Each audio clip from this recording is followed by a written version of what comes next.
তো আজকে আমি দেখে নেব ঈশ্বর আপনাদের কী বলতে চাইছে, কৃষ্ণ আপনাদের কী বার্তা দিতে চাইছে এই মুহূর্তে। আর এই ভিডিওটি 12ই ডিসেম্বরের আগে যাদের সামনে আসবে এই বার্তাটি তাদের জন্যই। তো পজিটিভ থাকুন, পজিটিভ ভাবুন। আমি তো কার্ড এখানে আগেই সফল করে রেখে দিয়েছি, দেখা যাক কৃষ্ণ কী বার্তা দিতে চাইছে।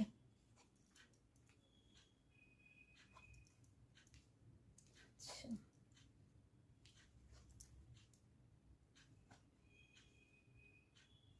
আচ্ছা ঠিক আছে, এখানে আমি দেখতে পাচ্ছি আপনারা অনেক কিছু অ্যাচিভ করে নিয়েছেন, নেম ফেম সাকসেস সব কিছুই আপনাদের কাছে আছে। এমনকি ঈশ্বরের কৃপাও রয়েছে আপনাদের উপর, মানে ঈশ্বরের আশীর্বাদ রয়েছে।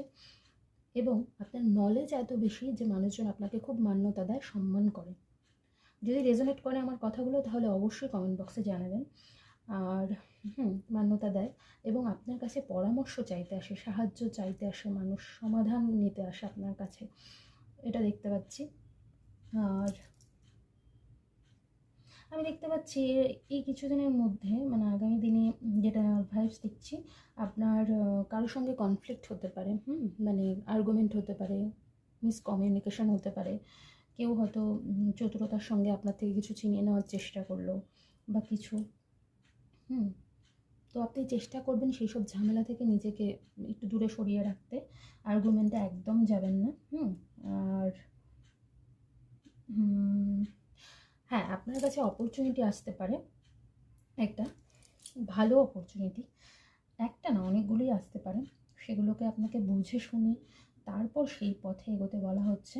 আপনি হয়তো মানে এরকম হন যে নতুন কোনো অপরচুনিটি এলে পুরনো যে কাজটা করছিলেন সেটাকে না আর গুরুত্বই দেন না, নতুনটার দিকেই এগিয়ে যান। অথবা আপনি দুটোর মধ্যে কনফিউজড হয়ে যান কোনটা চুজ করবেন। কখনো কখনো দুটো পথ আপনার সামনে খোলা থাকে, আপনি কনফিউজড হয়ে যান। তো আপনাকে বলা হচ্ছে যদি পুরনো কিছু করে থাকেন, নতুন কোনো অপরচুনিটি এলো, সেটাকে আপনি মানে নতুনটা নিয়ে এগোতে চাইছেন, তো পুরনোটাকে গুরুত্বহীন করে দেবেন না। ঠিক আছে, আগে চেক করে নেবেন যে ওই অপরচুনিটিটা যেটা এসছে সেই দিকে গেলে কি আপনার কতটা মানে লাভ হবে, প্রফিট হবে, সেটা আগে চেক করে নেবেন। এবং আপনার এই অপরচুনিটির কারণে আপনার বিদেশে ভ্রমণ হতে পারে, সেটা পড়াশোনার ক্ষেত্রেও হতে পারে। মানে মোট কথা একটা ভালো অপরচুনিটি আসছে যেটার জন্য আপনি বিদেশে ভ্রমণ করতে পারেন। তবে আপনাকে বলা হচ্ছে যখনই আপনি এরকম দ্বিধাদ্বন্দ্বে পড়ে যাবেন না, একটু সমুদ্রের তীরে গিয়ে বসবেন, একটু ঘুরে আসবেন, ট্রাভেল করে আসবেন, মাইন্ড ভালো হয়ে যাবে, আপনি নিজেই ডিসিশন নিতে পারবেন। ঠিক আছে। আর হ্যাঁ, যেটা বললাম, একটু ঝগড়াঝাটি অশান্তি এসব থেকে একটু দূরে থাকার চেষ্টা করবেন। মানুষ চালাকি করতে পারে, আপনার হার্ট ব্রেক হতে পারে, হার্টে আমি ব্লকেজ দেখতে পাচ্ছি। আর এটা দেখতে পাচ্ছি শ্বাসকষ্ট হতে পারে আপনার। তো এগুলো থেকে একটু দূরে থাকার চেষ্টা করবেন। ঠিক আছে। আর এটাও